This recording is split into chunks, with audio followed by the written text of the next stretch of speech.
Looking ahead and preparing for the future often entails reviewing the past, recognizing trends, and reflecting on lessons learned. Today, our experts will share insights to enhance your growth strategy and enable your practice and advice approach to be relevant for the future needs of your clients and geared for long-term success, thereby empowering generations to be financially confident, because building a sustainable future starts now. Welcome to the first edition of Sanlam's Financial Confidence Webinar Series 2022. Our host for today, please welcome Thiessen Mudley.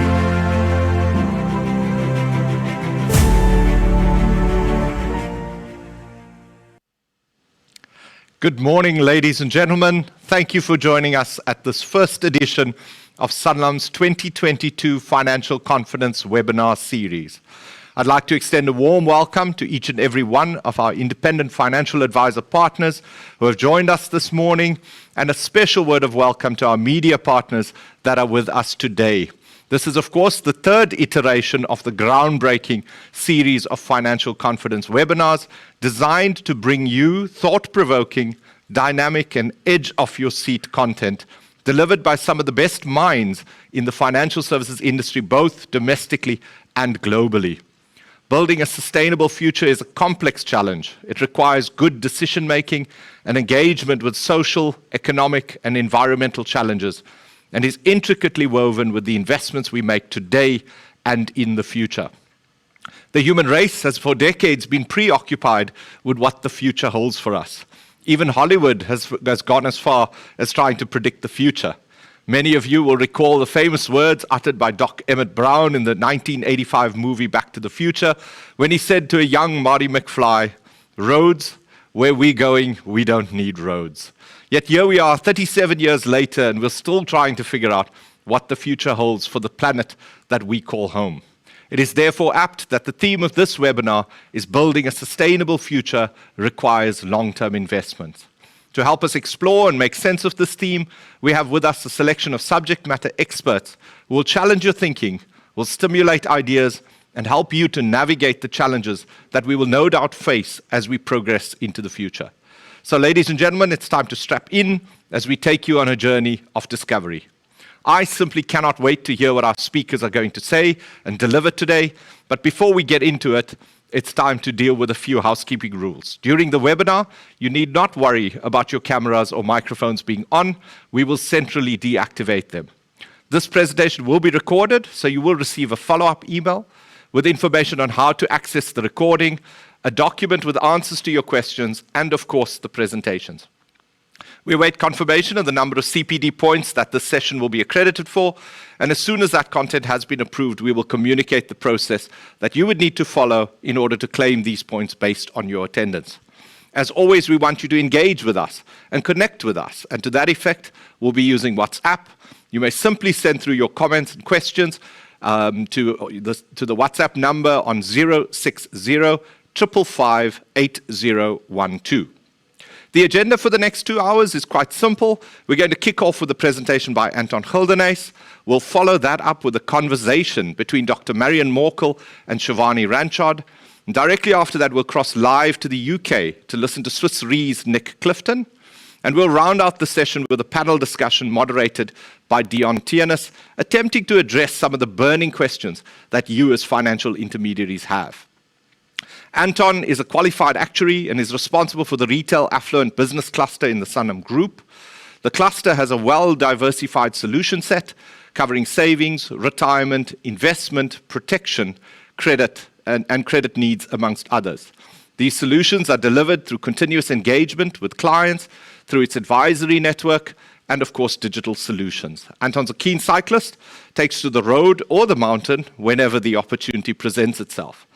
Anton will give us insight into how the Sanlam Group has not only managed to weather the COVID storm, but succeeded in a very challenging environment. He'll also touch on some of the key post-pandemic drivers of growth, and will share how Sanlam is building sustainable client relationships through its partnerships. And lastly, he'll share with us how the organization is going about making it easier for you to do business with us. Ladies and gentlemen, please welcome Anton Gildenhuys. Please welcome our keynote speaker, Anton Gildenhuys.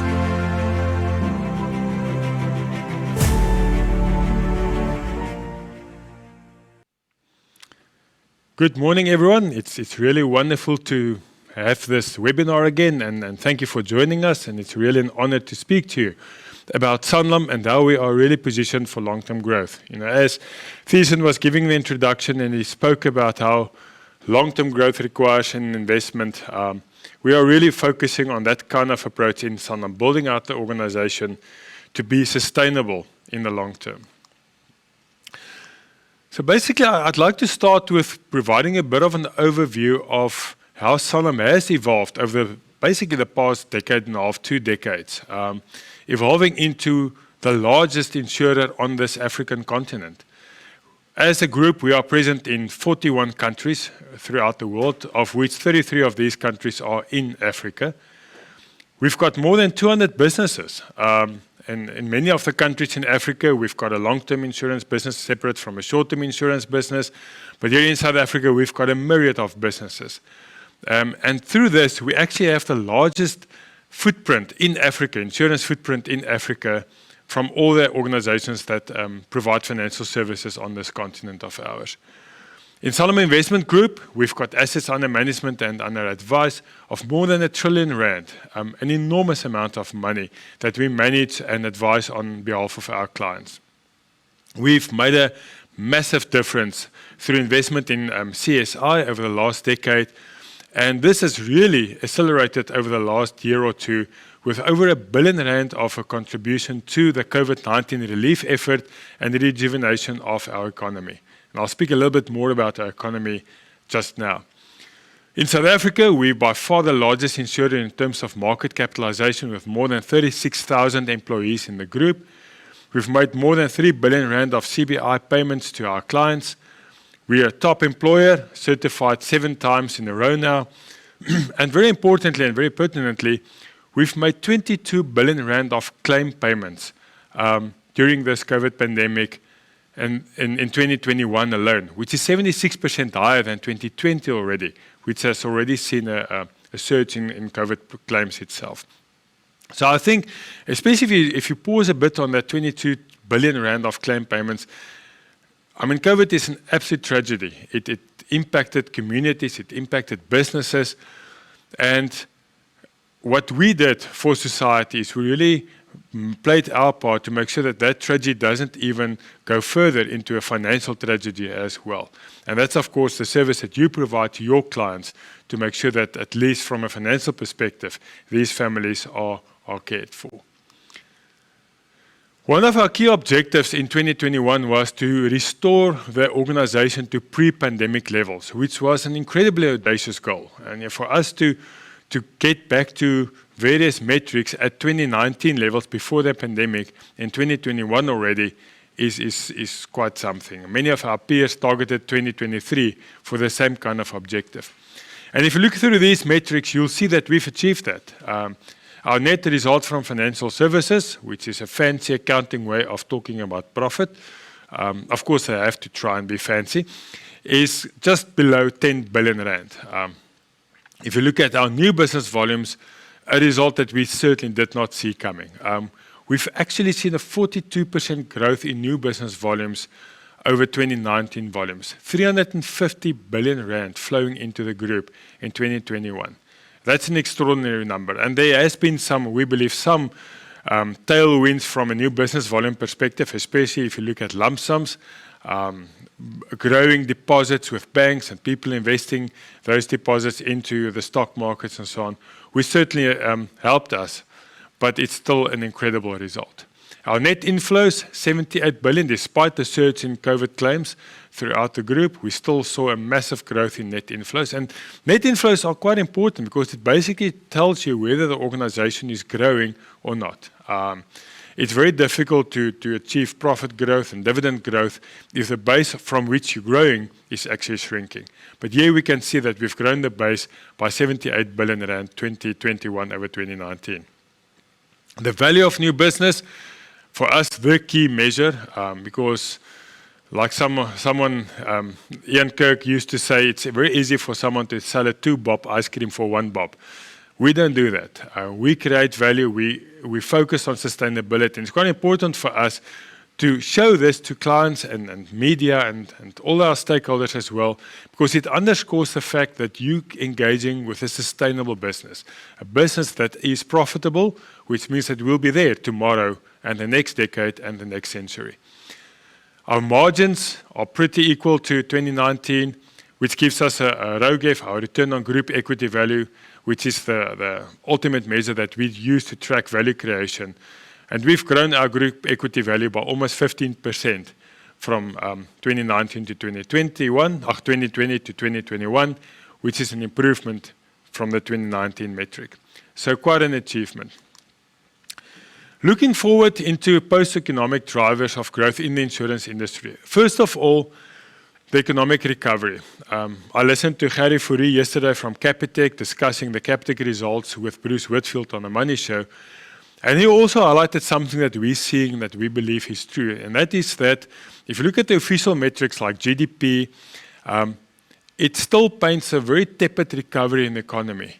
But if you look at other metrics like spend, footfall patterns, credit card spend growth, business confidence, inventory growth, producer management index confidence, all of these paint a rather different picture of an economy that's recovering much faster than what the GDP would suggest. And part of the reason for that is the GDP only measures the very formal economy, the government expenditure into the economy, but it fails to truly recognize the informal economy, which is absolutely vibrant in our informal settlements. If we look through that, I think we can see that the economic recovery is a bit better. We still have massive challenges in South Africa, so don't get me wrong. It's not as if things are all going ship-shape. But I think we do have reason to be hopeful, and there's a lot to work with, to build on, and that will feed into our business as well. The second key theme in terms of post-pandemic growth expectations revolves around digital transformation. The one true thing that COVID certainly will leave a legacy with society is around digital transformation. The way that we work, the way that we interact with others. This webinar is testament to the fact, again, that we wouldn't have been able to hold this thing as seamlessly 2-3 years ago. It also impacted the way that clients expect to interact with us as an organization, where they expect to be much more involved and digitally involved in transactions and the buying journey and the claims journey. And the third big trend that's important for us is around consumer spending. Now, I referenced this a little bit in our new business volume growth, and the fact is it's undeniable that consumers saw more limited spending during the lockdown periods. For the very simple reason that they weren't able to go out and spend on entertainment, on new clothing, on restaurants, those kind of things. And other durable goods spending were also coming down. It simply wasn't possible. It wasn't easy to go out and buy a car, and why would you? You were uncertain about the future. So people tightened their belts and they saved up. And we saw that in bank deposits growing, and we saw that coming into our business as well with that 350 billion rand of new business volumes. The fact of the matter is, though, that as the economy opens up again and as we see lockdown restrictions being relaxed, we certainly expect consumers to come back and change their spending patterns a little bit more to what it used to be. Hopefully, consumers, and I do believe that there is reason to believe that consumers will be a little bit more prudent in their spending patterns. And of course, the rising inflation and food inflation as a result of this war in Ukraine is certainly going to put upward pressure on living expenses, which will also constrain disposable income. So this is quite an uncertain environment that we're entering into, and this may impact our business as well. We've seen incredible persistence in our products, where clients kept their products going, and that's also a function of the fact that they had more disposable income. And we are a little bit worried that the change in consumer spending patterns as we exit the lockdown would, of course, put more pressure on our persistency. That being said, it is important. We're a consumer-driven economy, and it is important that consumers do go back to their shops and do start spending again to get the economy truly going again. So how do we respond to all of that? In Sanlam, we have this notion of Sanlam 2.0, 1.0, 2.0, and 3.0. And you may have picked it up somewhere. But basically, to describe this, Sanlam 1.0 is the Sanlam we all know and love today. It's working very well. It's meeting its promises. It's serving a wide range of clients. All the stuff I introduced you to in terms of our presence on the continent. So that is the Sanlam 1.0. But because of these trends I spoke about in terms of digitization in particular, but also changing consumer preferences and so on, we realize that we do need to evolve Sanlam 1.0 to what we call Sanlam 2.0, which is, you can almost think of it as a digitized version of our current business, where through digital acceleration, we get access to new customers, we can start plugging into new ecosystems, we can start opening some new channels. Importantly, we can start getting new net revenue from existing clients, and we will start introducing more and new digital models. So the key growth drivers that we see in Sanlam 2.0 revolve around, first of all, strategic partnerships. These also mentioned partnerships, and strategic partnerships that we currently have going, and we are working on even more of them, revolve in the more entry-level market segment around Capitec Bank and MTN. But then in my business, basically, we really will want to leverage our strategic partnership with ABSA. We've announced the ABSA transaction where ABSA is buying into Sanlam Investments Group with the asset management company and also selling their LISP to Glacier.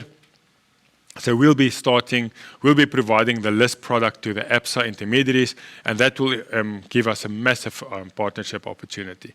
Similarly, Alexander Forbes, they've also sold their LISP to Glacier, and we are going to partner with Alexander Forbes intermediaries to really capitalize on retailization, members in Alexander Forbes advised funds exiting, those funds entering into retirement. They often get access to advice from Alexander Forbes intermediaries, and again, we'll be able to partner with them through our list product provision. Then secondly, agents and brokers. We really see that partnership as the key for our future as well. We really want to strengthen our engagement and investments into this channel to enable transformation towards relationship-led advice. And there's a lot in that paragraph that I just want to pause on a little bit. We do see a world where, especially for more, let's call it, standardized or more advice, simple advice, if you can put it like that, with a shift of the intermediary is going to increasingly shift towards the relationship, and technology is increasingly going to take over the compilation of the financial planning. We see this as a very positive development because the one thing that we know is technology will never ever be able to replace relationships. And we also know from research, from experience internationally, that by far the majority of clients require and desire a relationship when it comes to long-term financial planning, coaching, someone that helps them along this complex journey. And we are going to invest a lot in making that transition a reality for ourselves and our partners in agents and brokers. And then we do see a surge in direct business models as well. These are very simple, straightforward products like Easy Equity, Satrix, MyWay Life, MyWay Blink on the short-term side, and we do see more growth coming from these business models. So coming a little bit closer to Sanlam Individual Life and our risk business, what are the kind of things we invest in to enable this transition? First of all, we're spending a lot of money, time, and resources on revitalizing our back-end systems. We still have mainframe systems like many insurers. That's one of the things of an organization that constantly grew through evolution. Is Sanlam is more than 100 years old, and one of the consequences of that is we've got policies that's been written in the 1970s and the 1980s. And these policies, and we still have these policies contributing like 5 rand a month and 14 rand a month, and I see some interesting letters in that regard. But these systems are really end of life. First of all, they're written in ancient languages, computer languages. They can't be supported anymore, and they do expose us to cyber risk as well. So we do need to modernize these systems. You're not going to see that directly, but this modernization will enable us to have a much more streamlined, intuitive client experience. It's almost like the car. What's going on in the engine of the car, the client doesn't feel and experience that directly. I mean, that's the mechanic's job. But if it's a very old engine that's suboptimal, that indirect experience does flow through to the client experience as well. Then on underwriting, underwriting is one of the key competitive areas in a risk business, to have superior underwriting, intelligent decision making, but this also needs to happen quickly. So we're investing a lot in making our underwriting much more digital, making use of artificial intelligence to make the underwriting process much more accurate, but also faster, so that we can give that turnover time, to get that turnover time improved. We're digitizing the process as well in line with a broader Sanlam strategy. For example, this digital health questionnaire that is widely available now, and the take-up is really encouraging. And then Future of Advice is possibly our key initiative in Sanlam Connect, with participation by our risk business, our savings business, and other needs houses as well. And the whole notion of Future of Advice is to enable this transition I spoke about a little bit earlier, in terms of enabling technology to put together financial planning and really put the intermediary in the driving seat of that relationship with the client. We're investing a lot in straight-through processing, automating new business processes, making sure that upfront requirements are made available upfront, so that clients and intermediaries can know as soon as possible what the requirements will be for their applications. We're introducing technology to make the processing of documents much faster, digitizing those. So really enabling the straight-through processing of new business applications. And then we're modernizing our claims environment, because that is where our promise becomes real.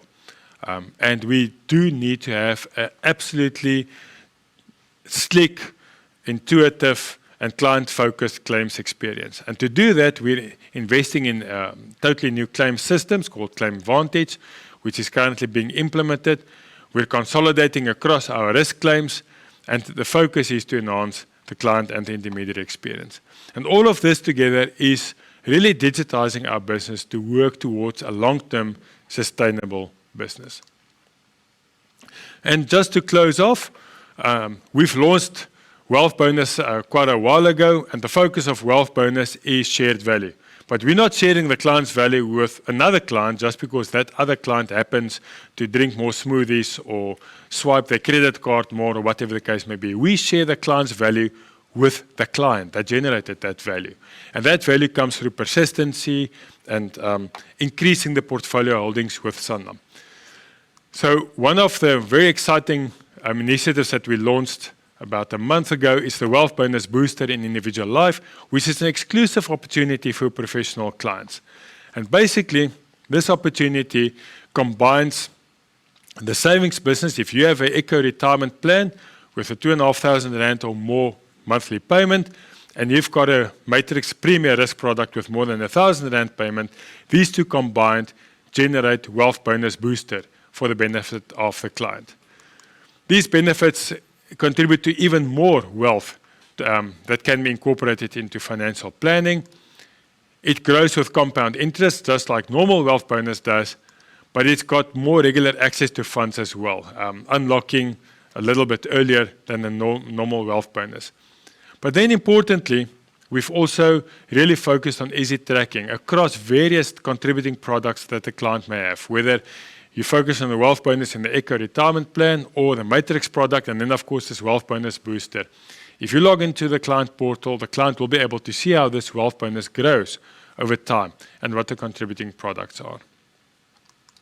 So thank you very much. I hope that you enjoy the seminar and that you get a lot of value from it. Talk again soon. Thank you.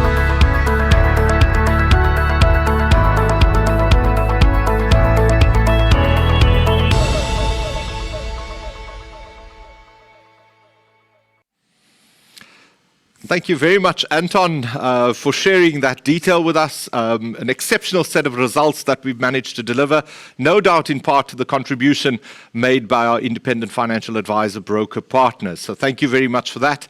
A great pleasure to have you here as well. Next up, we have a conversation. Making insurance possible whilst amplifying the health conversation is the topic between Dr. Marion Morkel and Shivani Ranchod. We'll get to explore how do we look at health in a different way in the next decade. We've recently seen a higher burden of disease and expect that those diseases have been largely overlooked by both our clients as well as the larger industry as a result of the focus being on COVID. Dr. Marion Morkel has more than 15 years of insurance medicine experience and joined Sanlam as the Chief Medical Officer in 2016 after more than a decade at Old Mutual's medical division. As CMO, her responsibilities cover the application of medical science linked to all products operating within the Sanlam Life license. Dr. Marion Morkel and her team provides medical expertise in all areas of the business under this banner, including underwriting, training and development, claims assessment, disability assessment and management, HIV and infectious disease management, clinical governance, and medico-legal expert opinion. She has an MBCHB and a postgraduate diploma from the University of Cape Town, a business qualification from CPUT, and has pursued bioethics studies at the University of Stellenbosch. She's a qualified occupational health doctor and has held the Chief Medical Officer position at both CPUT and UCT Student Services before moving to insurance medicine. Shivani Ranchod is an experienced healthcare actuary, having worked across multiple systems, health systems, with funders, providers, policymakers, regulators, and international agencies. She's co-founded 4 firms: Percept, a transdisciplinary advisory firm; Aligned, a provider of value-based financing solutions for complex patients; Swansong, a provider of digitally facilitated advanced care planning; and Yugma, a strategic investor solution for a healthier and more financially resilient world.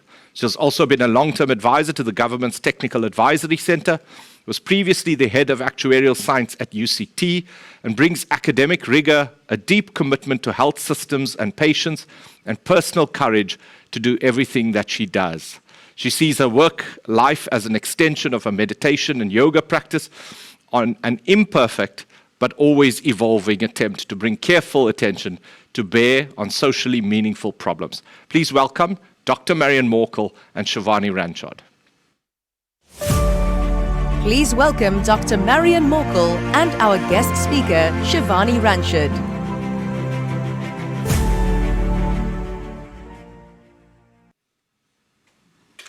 Shivani, once again from me, I don't think I can say anything more other than just to say welcome again, and I'm so excited about this discussion.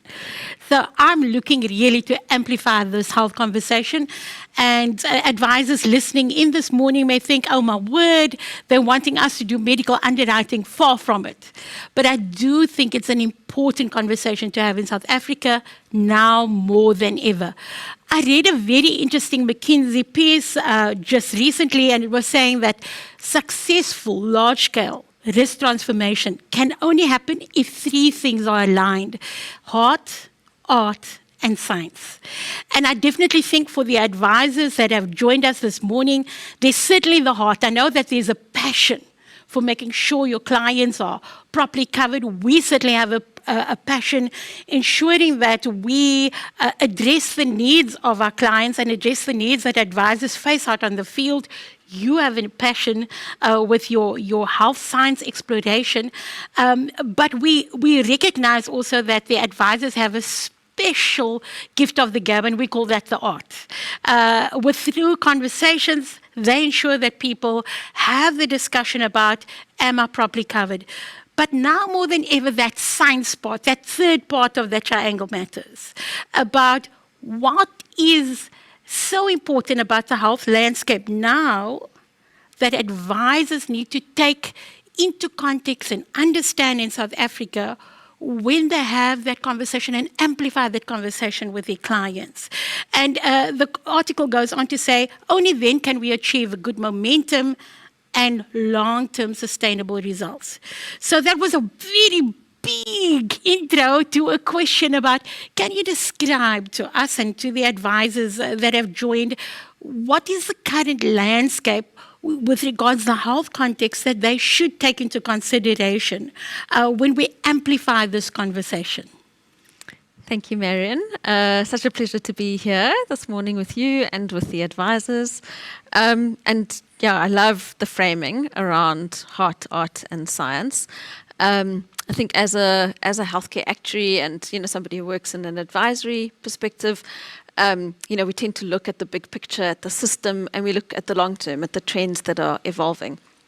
But crucial, I think, in all of that, not to forget the human being at the center of everything. And that's where the heart is. And I know personally for me, that's where my passion for healthcare comes from. It's so fundamentally connected to what it means to be human. And it is an essential part of our conversations with each other. So in terms of the landscape, we have been doing research on the non-communicable disease burden in South Africa. And I think one of the things to highlight about this in relation to COVID is, there are two things. The one is that there's a very strong relationship between COVID and non-communicable diseases in terms of amplifying the risk, which I think we've become aware of in the last 2 years, this kind of interplay between non-communicable diseases and infectious diseases. But the other thing is that as human beings, for all of us, we have difficulty holding, I guess, a full sense of the risks that we face in our individual capacity, in our awareness, in our minds, and actually not just as individuals. It's also, from a business perspective, from a government perspective. And with the emphasis on COVID, there's a risk that we lose sight of some of the bigger, the underlying dynamics and trends and longer term trends that will sustain. And the non-communicable burden is part of that. The leading cause of death for women in South Africa is now diabetes. I don't feel that we talk about diabetes or we carry it with the same sense of awareness as we do for HIV, for example, or COVID at the moment. So South Africa has transitioned from being predominated by infectious diseases to actually being predominated by non-communicable diseases. When we talk about non-communicable diseases, we're talking about your chronic conditions, your diabetes, your hypertension, all your cardiovascular issues, your respiratory issues like asthma, things that, and those are things that are very much part of the day-to-day lived experience. When you're living with these conditions on an ongoing basis. I was listening to Anton talk previously just about, he was talking about the ease of doing business and digitization, but this theme of convenience is also a huge part of what we see, not just in the economy at large, but when we talk about healthcare. And I'll come back to it in a moment when I talk about how the competitive landscape in healthcare is shifting. But healthcare has always been technologically driven, or healthcare services are technologically driven, medicines, equipment, kind of new treatments, and we don't see a slowing down of that. If anything, we've seen capital rushing into investments in healthcare as the kind of rise in consciousness around the importance of health due to COVID. So we see lots of interesting things, genetic testing. I think the interplay between insurance and genetic testing, it's still evolving. It's really interesting.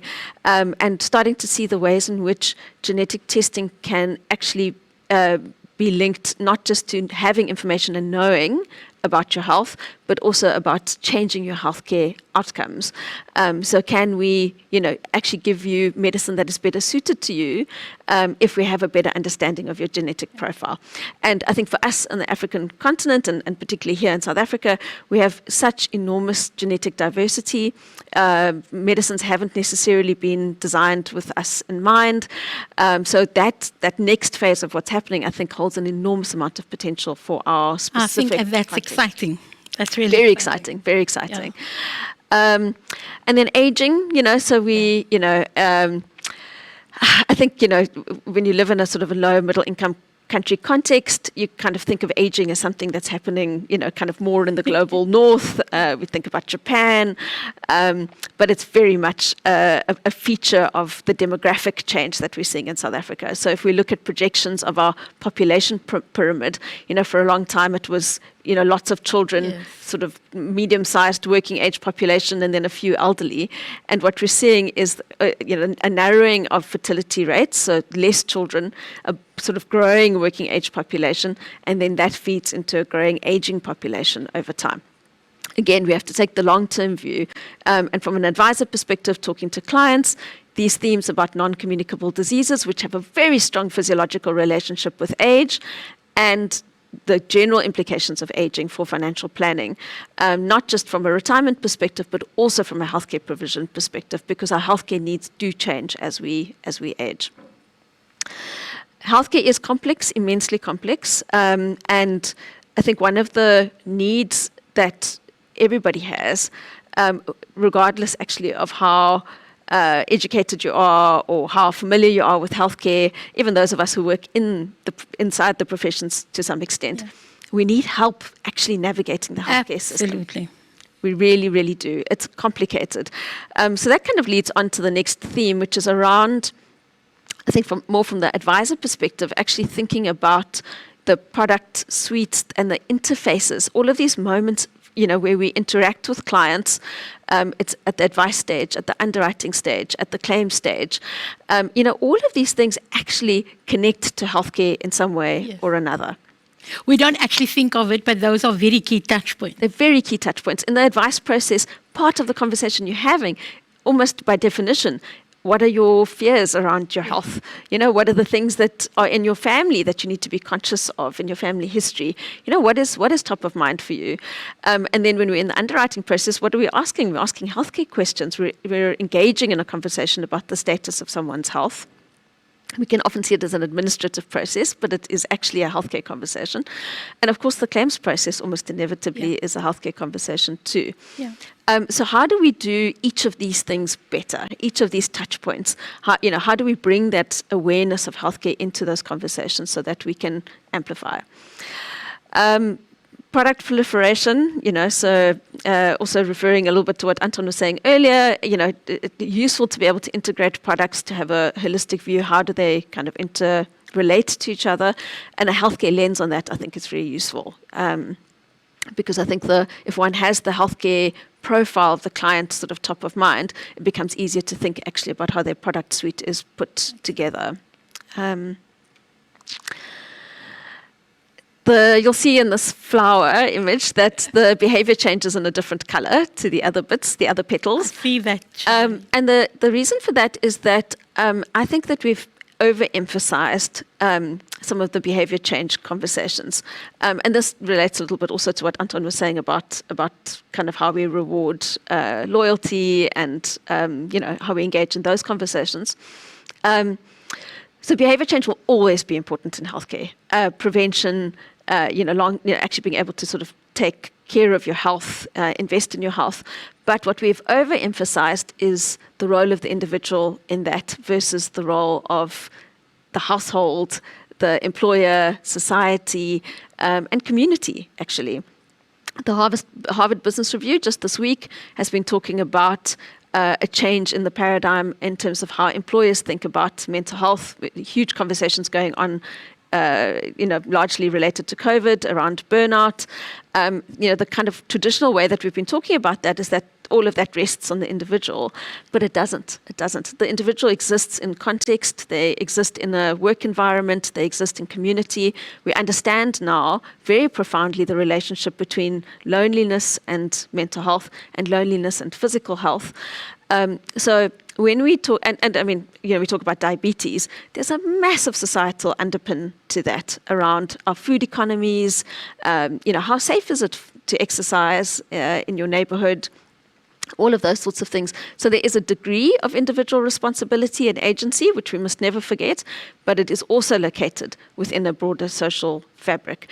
And we have to be careful when we overemphasize the responsibility of the individual and we don't provide support and we don't deal with the root causes that underpin. I think that's quite key, because I think that's game changers around how we see our role also as insurers or as advisors in how we amplify this health. Yes, because you exist in relationship with. Absolutely. Yeah. That's key. Health outcomes. So one of the things I find quite bizarre about working in healthcare, when you look at the academic literature, we talk about, patient-centric health systems. Yes. I don't understand what that means. I mean, what are we doing if it's not patient-centric? Patient-centric. Like, what is the point? And so much of the activity in healthcare is actually not focused on delivering health outcomes. Yeah. And I think it's really important to keep that in mind.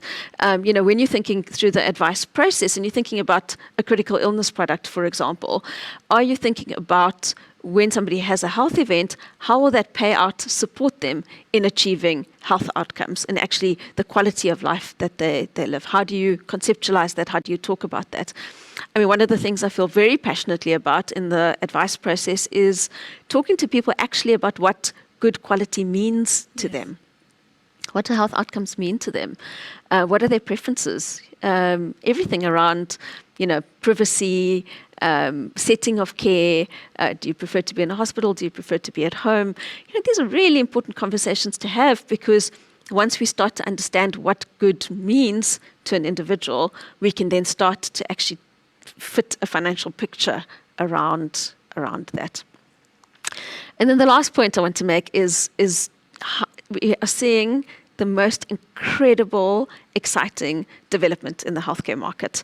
The competitive space, who is participating in the healthcare market, all of that is changing.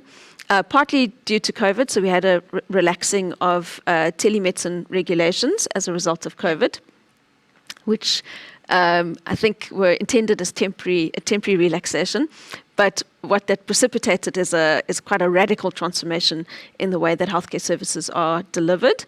And I think it will be very difficult for us to reverse out of that. We see that spill over into some of the insurance medical parts that we have to do as well. Yes, even from the underwriting. Absolutely. Yeah. It's really exciting, just in terms of changing, again, coming back to this convenience theme, how we access healthcare, where we access healthcare.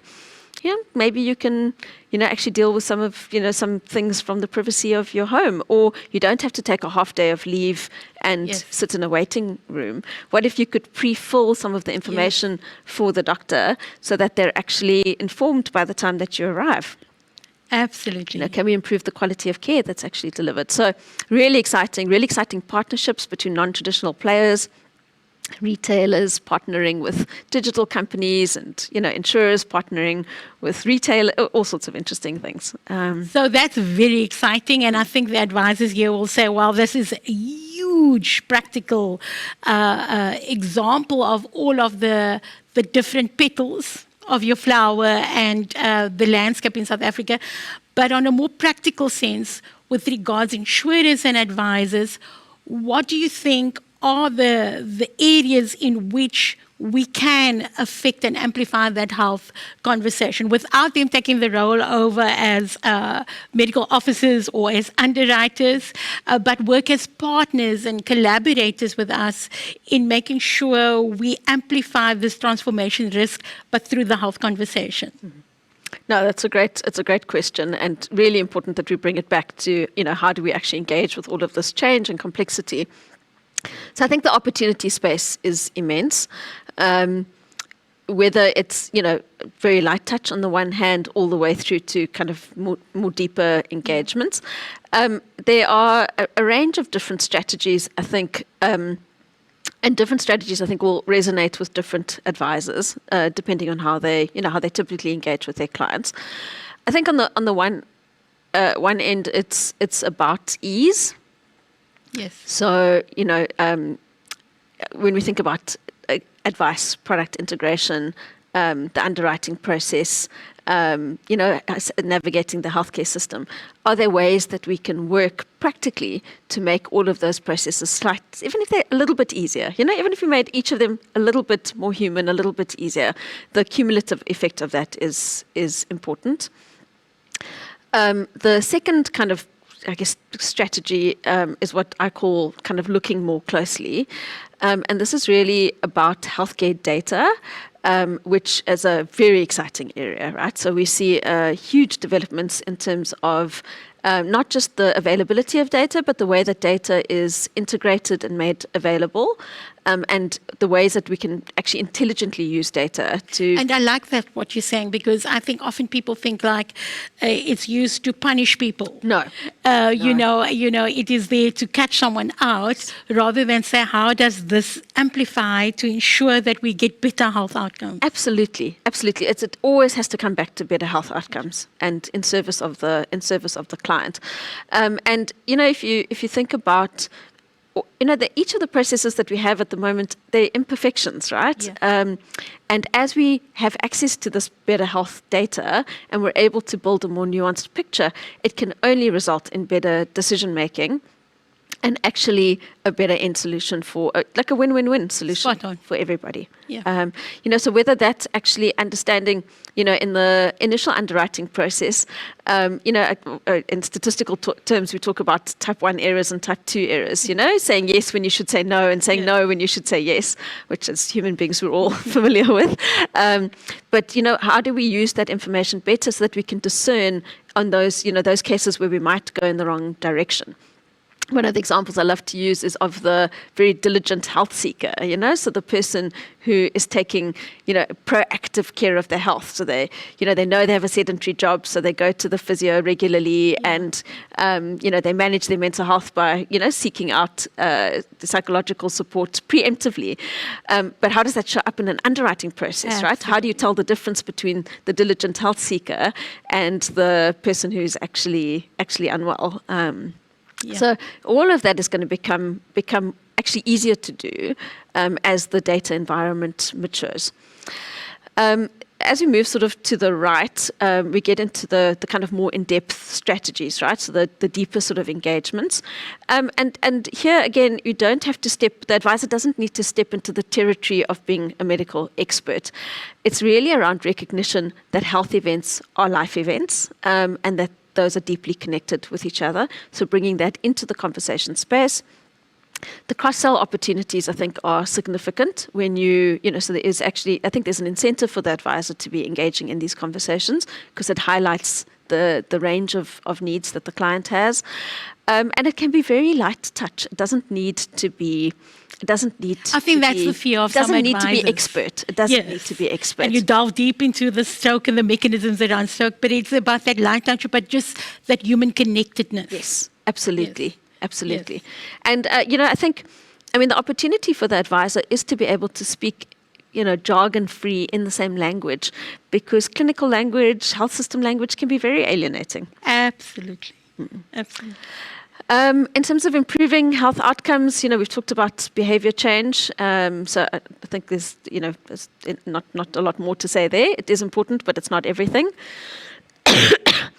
Very passionate about return to work. I think, when we talk about income replacement products, I think we're becoming increasingly aware that it's not just about the financial payment. We know that there's more and more evidence that people do better from a mental health perspective, from a happiness perspective, if they have the kind of structure and purpose and meaning of work. So again, thinking about that as not just a financial process, but actually a very human health process.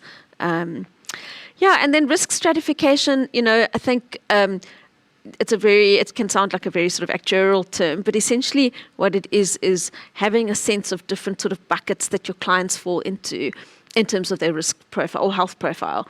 So you'll have your very young and healthy clients who fall into sort of a low risk bucket, all the way through to your more complex clients who've got multiple conditions and, you may be more in the claim stage with managing them than at the initial sales stage. But actually just having that mindset of risk stratification, so archetypes almost of different types of clients and different sort of clusters of healthcare needs is also a useful way to sort of start to break it down. You don't necessarily have to think about all your clients in the same way, and you can have different healthcare conversations with different clients. And then lastly, just in terms of adding value, it's, for me, it comes back to what you said at the beginning about the heart, art, and the science.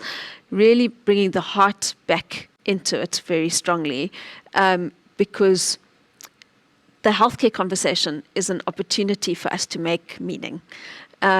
So, we're not just selling insurance products, we make meaning with our clients, and we walk a journey with our clients. We talk about persistency and, we use all of those technical words. But in a human way, what we're wanting to do is actually relate to each other and be in community with each other. So, yeah. Claim events are life events. Shivani, that touched me and the passion that I have. I'm excited about the future. I don't think it's always going to be a bed of roses, or I'm thinking of your petals and your flowers, but I think it's very important. It's important to reach out to our clients. I'm excited how we can collaborate with the advisors, and thank you for sharing these insights. I think this is absolutely valuable as we navigate the next few years and broaden that health conversation while we ensure our clients are properly covered. So thank you for coming and sharing this with us. Thank you for having me. Thank you.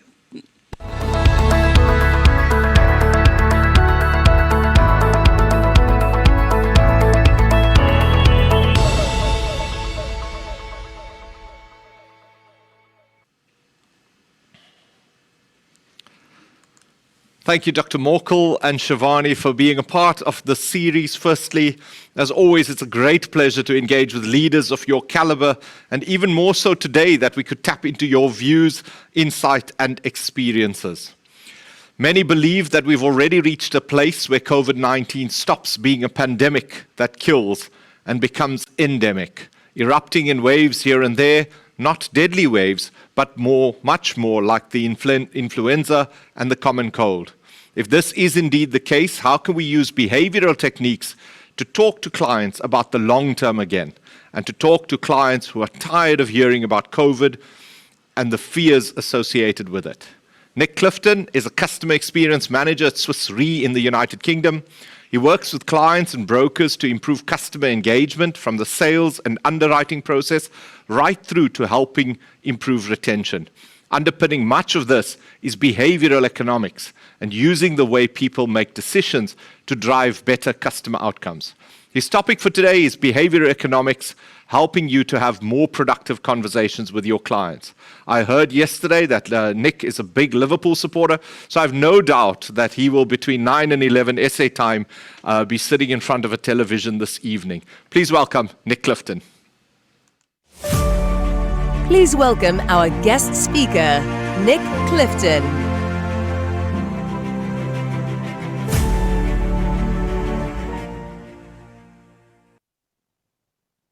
Thanks very much, Thiessen, and thanks very much for having me today. I'm really excited and honoured to be able to talk to you today a little bit about how we can use behavioural economics as just a way of kind of improving the conversation with your clients.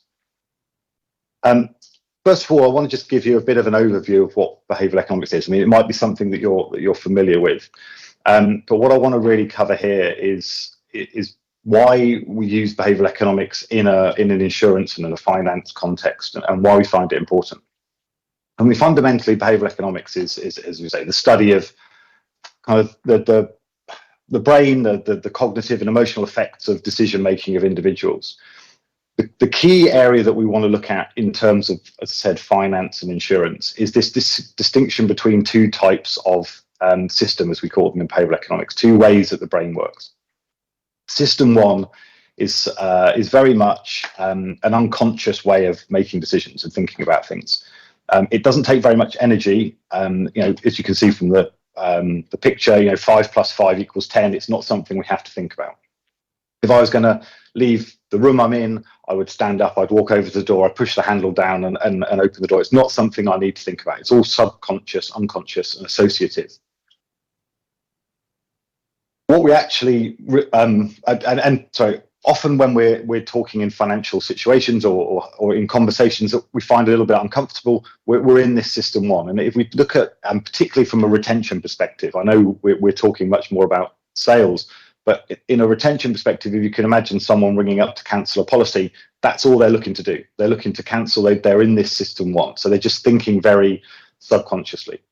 What we want to do is move people to system two. So this is where you're making decisions based on a much more analytical frame of mind. It's much more conscious, but it takes a lot more energy, and that's why we don't like really to do it so much.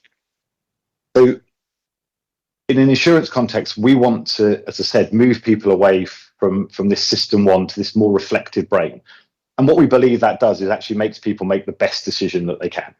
So we typically in finance and insurance, we assume that people are rational, and we assume that people use maximize utility, as we call it, to make the best decision. So if we want to help them in that, we give them more information. We give them longer documents. We explain the actuarial principles behind how we got to their new premium. But actually, that's not really helping. That's just confusing and keeps people in system one. What we want to do is take people into this system two. So what I'll do in a little bit is hopefully give you some ideas of maybe how you can do that in a conversation with your clients. But first of all, I wanted to take you through an example of what we call an irrational decision. So when we talk about irrational in behavioral economics, we're not talking about kind of crazy irrational. But hopefully when you've seen this, you'll see what we mean in terms of a rational decision. So in this example, and I'd normally try and make this interactive, but it's quite difficult when I'm in the UK and you're all online and in South Africa and etc. So I'll take you through it, and hopefully the thought process will come through. So in this example, and this was something that was done by a very famous behavioral scientist called Dan Ariely in the US. He had this trial where he spoke to a group of people and said, okay, you're shopping because you've got a new job and you've got two tasks prior to your job.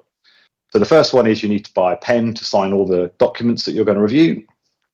And secondly, you need to buy a smart tailored suit so you look your best. Now, I appreciate that to some degree, these are slightly outdated, even in terms of the things that you would need to do for a new job, but the concept is absolutely spot on.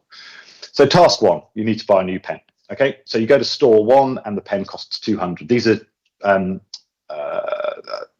are not in any particular currency, and deliberately so, because otherwise you start to bring in things and biases of would I want to pay $200, pounds, rand, whatever it might be for a pen. So these are currency agnostic. So task one, you've got a pen, is 200.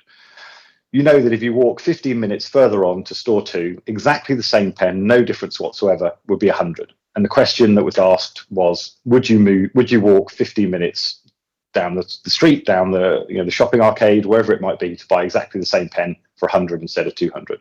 Do you go to store two? The answer is most people will instinctively want to save 100. It's seen as quite significant. And hopefully as you're looking at that, you're thinking the same. You're thinking, yeah, that makes an awful lot of sense. 15-minute walk, absolutely. Task two is your suit. It's worth 3,000. And the question is exactly the same. Would you walk 15 minutes further down the street, the shopping arcade, to get exactly the same suit, no difference, for 2,900? Now, you probably know where we're going with this, so you might well know the answer, but most people instinctively wouldn't, as the saving is only small in a relative sense. Now, what's kind of interesting, and we've tested this with even, or you can test this with even bigger numbers. We talk about buying a car for 50,000, and would you go for 49,900, for example? So you could look at it even more. But instinctively, and even when you know the answer, and you know that we're saying 100 is 100 and it makes no difference from an economics point of view, people will still say, actually, but I still wouldn't go 15 minutes further on to buy a suit for 2,900 versus 3,000.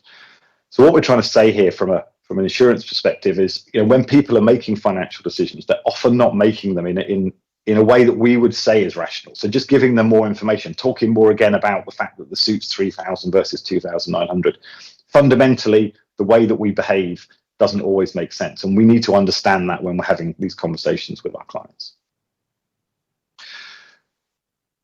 One of the areas that I want to sort of pick up on, and this is really important, and it comes through in COVID and etc. as well, but it's something we call the value equation. And I think it's really important about why we need to move people from that system one to that system two, why it's so fundamental when we're talking about insurance. So you probably understand the value equation to a large degree, but what we're trying to say in this is that insurance has a benefit. The benefit in insurance context is a potential for a benefit to be paid at some time in the future. You would hope a low probability of that being paid. and actually it's something that you don't want. In theory, if you're getting paid, it means something bad has happened. So it's quite an opaque concept in terms of consumers and your clients. But the issue we have with insurance is it comes with an immediate cost. You have to start paying for it now. So that's very unlike nearly everything else we purchase. Nearly everything else we purchase, be it an iPhone, be it a laptop, be it anything, it comes with an immediate benefit as well as an immediate cost. And so understanding that kind of value is really quite straightforward. So what we're saying is the benefit minus the cost equals the net value, and creating net value in an insurance context is a challenge. And this is one of the reasons it's been sort of alluded to already. The importance of that intermediary broker relationship is to really explain what is a difficult product and a complicated product. I think Anton mentioned at the beginning around sort of simple products and etc. And there's only so far I think you can go with that.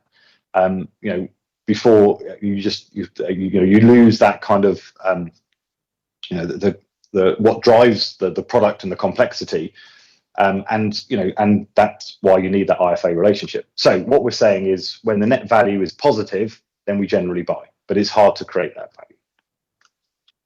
One of the other difficulties we've got with net value is actually this eroded over time. So this is an example actually of flood insurance in the US.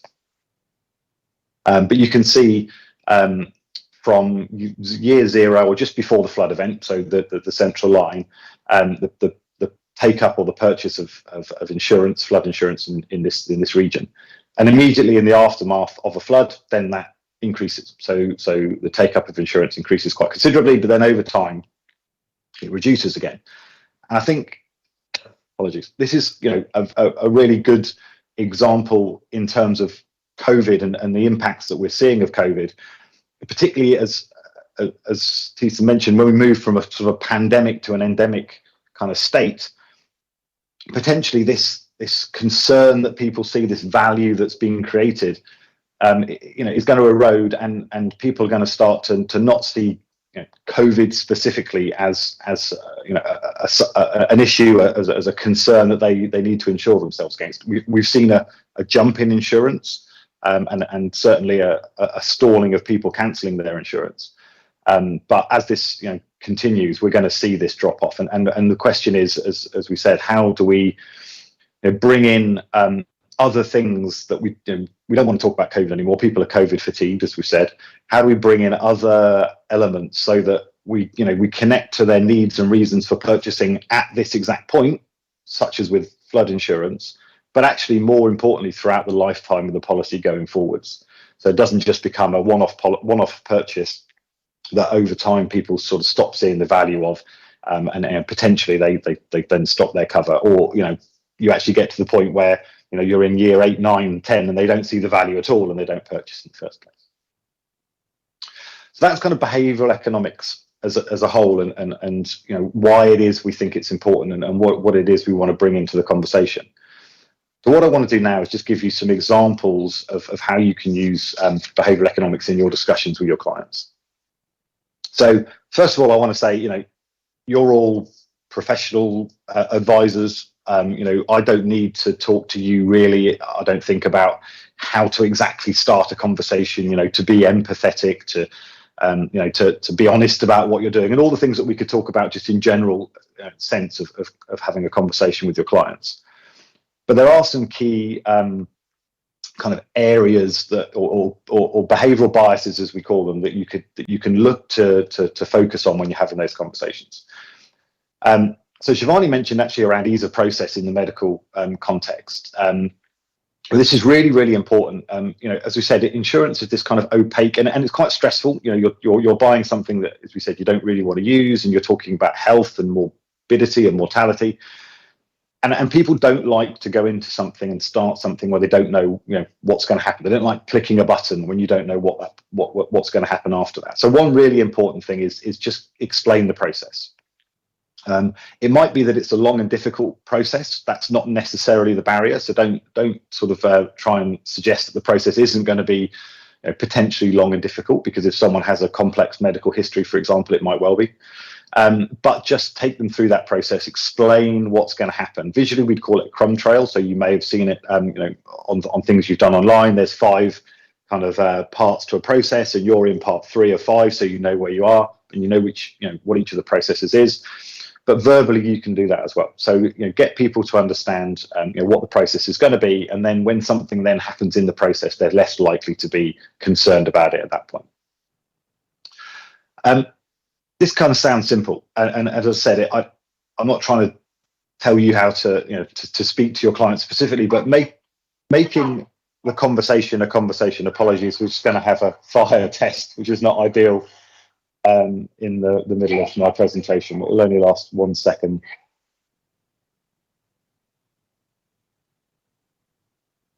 I'll just pause.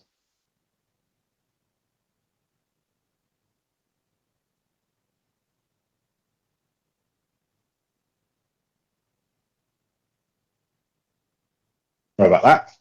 Always a technical error. Well, I wouldn't call that a technical error, but hey. So yeah, so make a conversation a conversation.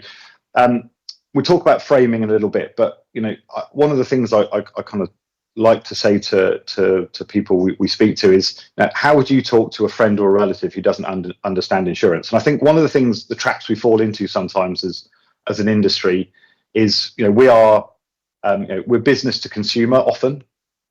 Or in your case, you might see yourself as a business to consumer, but ultimately you're a person talking to a person, and actually your clients won't necessarily see you as a business and respond to you in that way. So I think turning the conversation into something where you just think, okay, well, how can I talk to them in a slightly different way? We'll cover framing specifically in a moment, but it's an important concept that I think certainly in that early part of the conversation is make it feel like a conversation with your clients.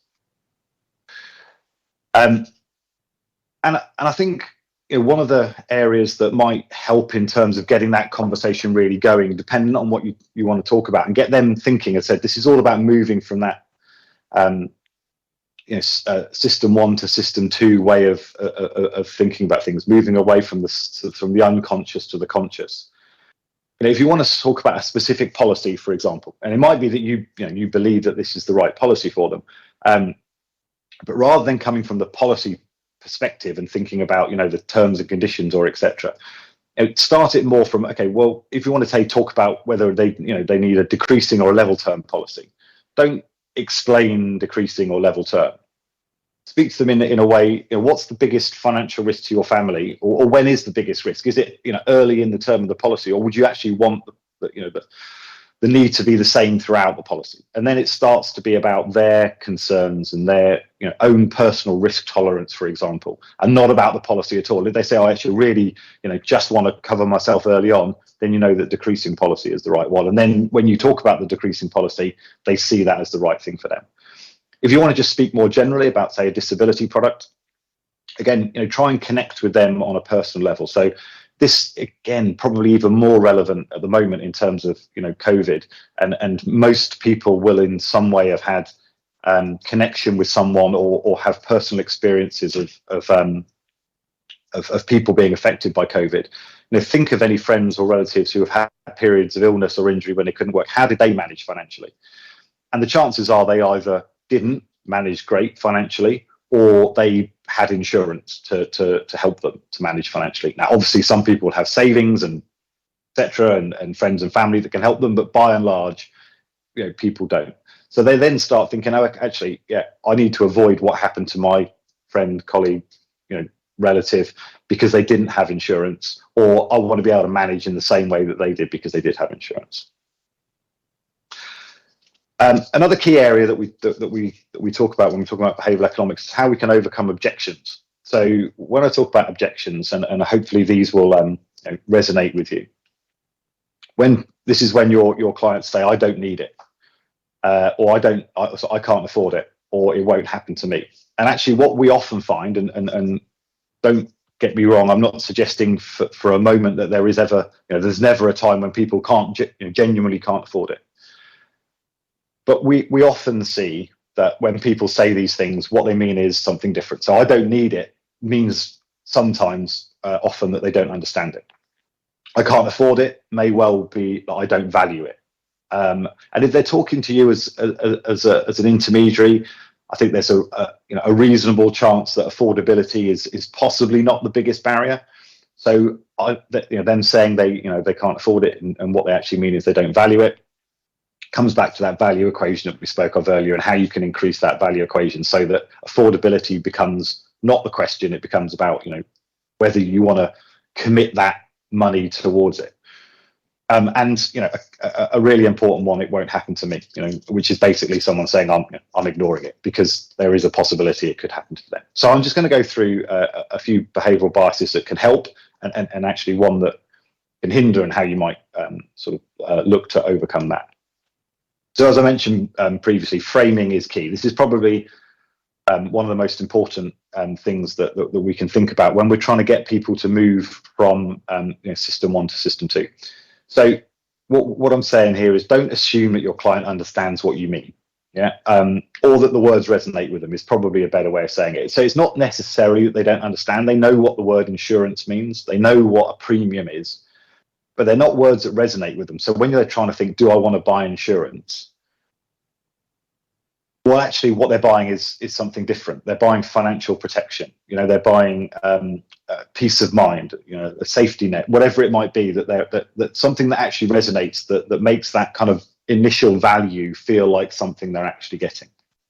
So try and use words that aren't insurance related. And again, Shivani mentioned, in the medical context, we tend to use words that are complex and that people don't resonate with, and it's exactly the same here. Loss aversion is possibly one of the most significant behavioural biases that we need to look at. And what loss aversion is all around us as human beings really hating to lose things we already have. Or in another way of looking at it, it's losing.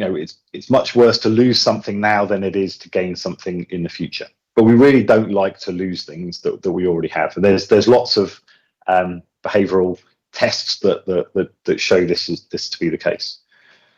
So from a conversation perspective, what we need to bring in, and this is again about growing that value equation. It's about having a conversation that means that the value they see will be something that will last throughout the policy term, the lifetime of the policy, rather than just the claim stage.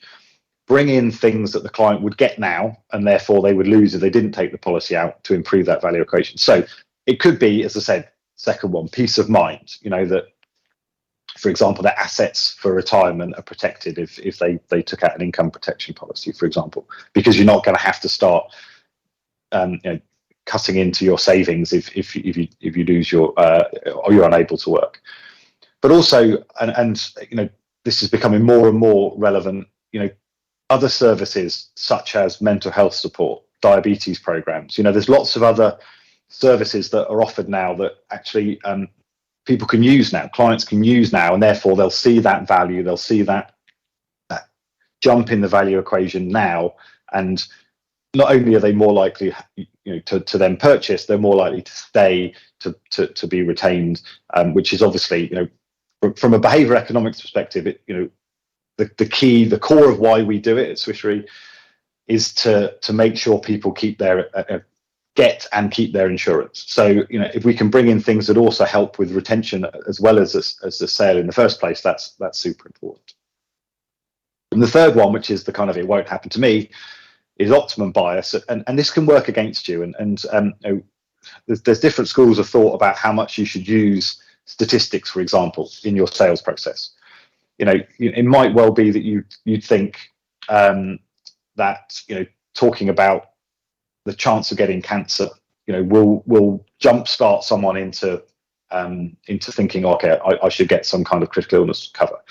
But actually, when you see something that says 50% of us will get cancer at some point in our lives, a lot of people just then are in I'll be in the 50% that don't. So this kind of optimism bias, you see it in other things. There's a study that 90% of us think that we're better than the average driver. Obviously, that can't possibly be the case. But it's very difficult also to discuss mortality and morbidity and poor health. It's always been challenging. So again, change the perspective of the conversation. And one thing that we find works really, really well at getting people to move from this system 1 to system 2 is just a simple question. Okay, if the worst was to happen, so you might think you're going to be in the 50% that don't get whatever the disease or whatever the condition might be. But if the worst was to happen, what's your plan B? So then they're not really thinking about the condition and the likelihood of getting it.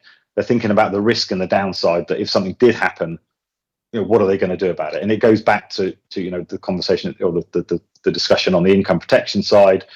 How are you going to protect yourself, your family, your loved ones if the worst does happen? And it gets people thinking in a very, very different way. I think just one other in terms of framing and getting people to think differently that we find really, really works, it's more in a retention side. But again, I think it will give a real indication of how powerful just changing a word can be. If you imagine someone rings a call centre and they're looking to cancel their policy, call centres are by their nature there to help the customer and to do what the customer wants done. That's their job description. So when someone rings up, you say, I hear you're looking to cancel your policy today. I can help you with that. But immediately what you're doing is reinforcing the cancel. Now, it's not saying that they can't cancel, but you're reinforcing that what we would kind of say is a negative word. So actually reframing that and saying, okay, can we just talk about today why you're looking to lose your valuable protection? I know it sounds wordy, but it's proven to work. But immediately they go from this, again, said it a number of times, they go from this system 1 where they're just thinking about cancelling and they're not it's very associative. It's low energy. Now all of a sudden they're like, okay, I'm not cancelling, I'm losing something, and that's much more significant. And I need to think about that a little bit more because I don't like to lose things, as we've said. Just wanted to cover a little bit the underwriting process, this is just another example of how you can help the overall process and make things easier for customers. And some of this is around ease of process, as we said, and it's around normalising the process. So before underwriting happens, I kind of covered it on the first slide as well, but make it clear what the process is. So that's the ease of process part, but also make it clear that this is a normal part of the process. Wherever you go, whether you're going to Sanlam or to any other company, you will be underwritten and potentially rated, and that's part of the process. It's not going to be any different. One thing that we find that can be really valuable as well is, when you're looking at a long and potentially difficult process, sometimes breaking that down into manageable chunks in someone's brain can actually work really well. So, if I'm going to ask you 15 questions now, becomes I'm going to ask you a couple of questions about your doctor, 5 questions about you and yourself generally, such as your height and your weight. I'm going to ask you 8 questions that are more specific about health conditions. All of a sudden, that mentally becomes much more manageable for a person. Then I'm just going to ask you 15 questions, kind of stepping into the unknown. That's a lot of questions. What are they going to be about? And the other thing is something we call ego. Highlight the positive aspects of telling the truth, which is obviously, it's clearly something that we should do, but that's actually much more likely to lead to a valid claim. So they'll feel good about answering positively and correctly, and then the end result is much more likely to be a good one. And then if your client has been rated, there's a couple of things that we can look at in terms of one thing's called anchoring. So this is where as people we make decisions based on something else that's happened. Normally the first thing that we've seen about a process or something we've been told. So in this example, what you would do is you would anchor to the larger number so that the smaller number seems more reasonable. So your family, for example, will get 100,000 still, that hasn't changed, and the payments only moved from 100 to 150. So all of a sudden that small movement of 50 seems not as significant as still getting the 100.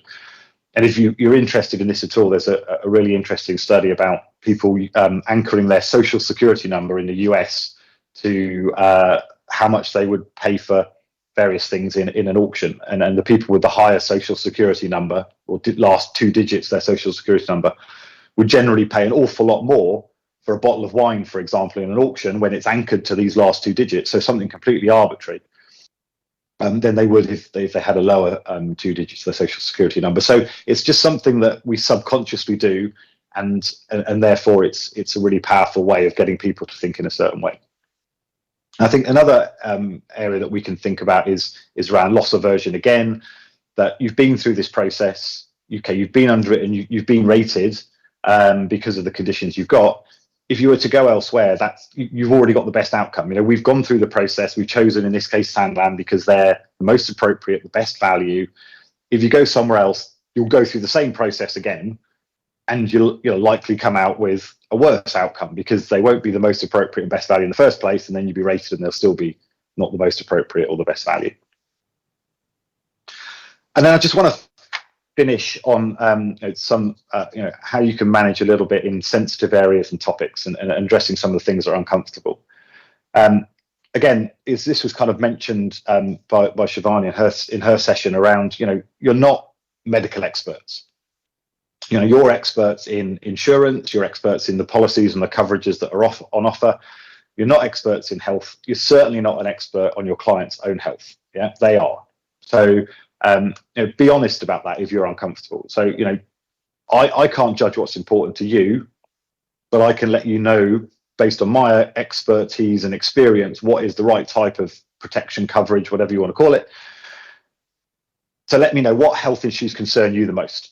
And then when they talk about those, then you can talk about the things that will help them to protect themselves, to get a safety net, to be comfortable that that their loved ones are protected if those, health concerns were to manifest themselves. So it kind of allows them to advise themselves in circumstances where you're not comfortable necessarily saying, well, I want to talk to you about mental health or whatever that might be.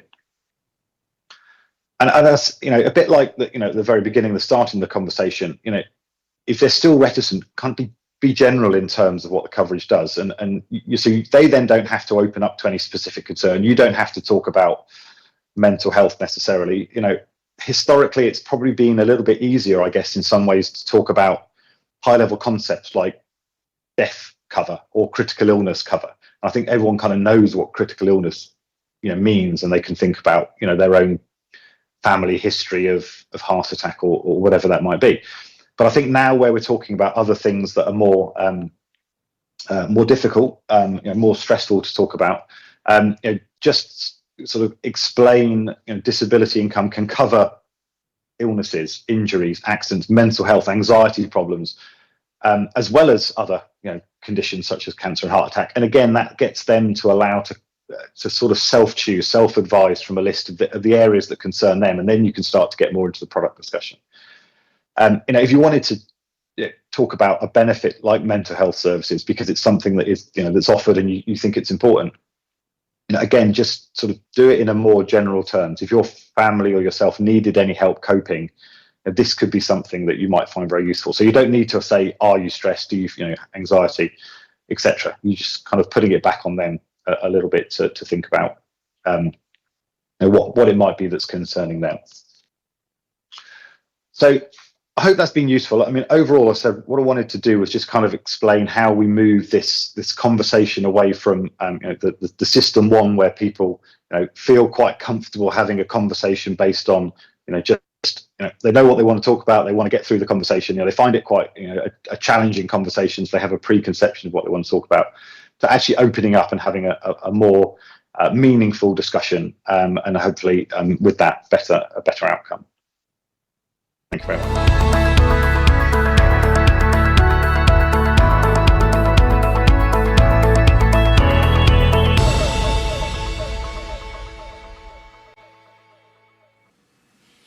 Thank you very much, Nick, for your insights into what is undoubtedly quite a complex area that our advisors have to tread very, very carefully. With that, ladies and gentlemen, you now have the opportunity to engage our panel of experts. As mentioned earlier, we'll be using WhatsApp in order for you to engage the panel. The number again is 060 555 8012. Moderating the panel today is Dion Tiernes, who joined Sanlam as a senior manager in 2010. responsible for marketing our business assurance and graduate offering. In 2016, he was appointed to his current position as head of intermediary support for Sanlam Individual Life. He has a marketing diploma through the Institute of Marketing Management, a Bachelor of Business Administration degree in marketing, and a postgraduate diploma in financial planning through the University of the Free State. He is a CFP professional as well. He's not a Liverpool supporter, so I'm pretty sure I know what he won't be doing this evening between 9 and 11, and that's watching Champions League football. With that, please welcome your panel. Please welcome our panelists. Karen Müller, Dr. Marion Morkel, Andre Krause, and Nick Clifton. Moderated by Dion Tiernes.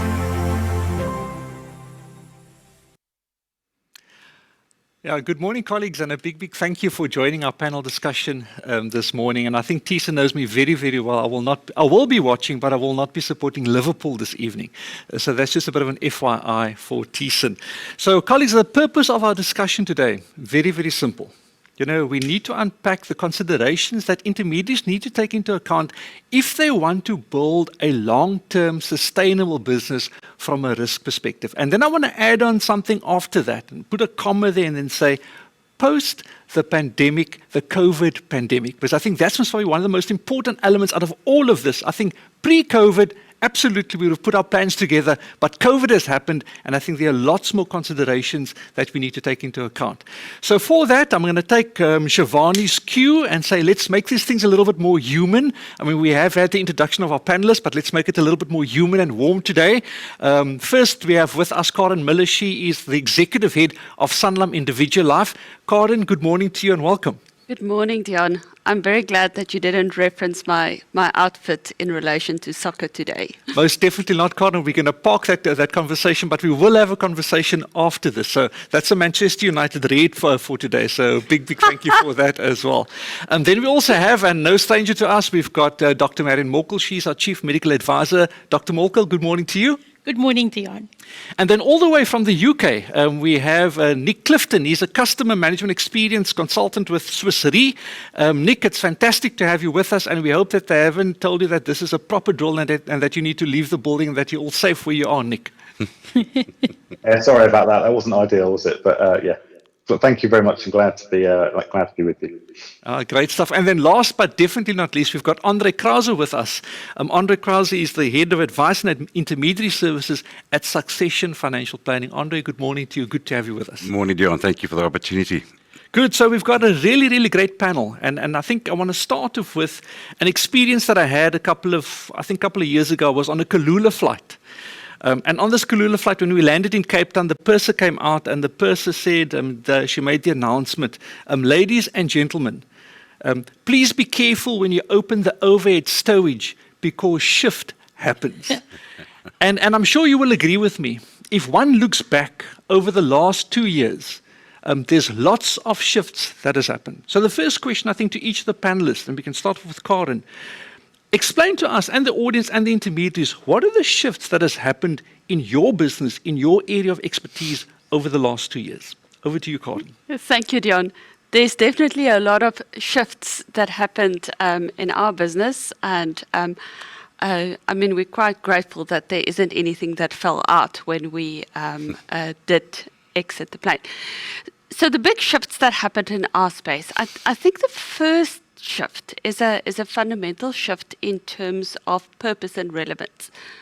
When we read about what COVID did in terms of the industry and in terms of people's lives, there's a phrase that people use that's called the big reset. We went back to what really matters. You know, the things that matter, our health, our families, our wellness.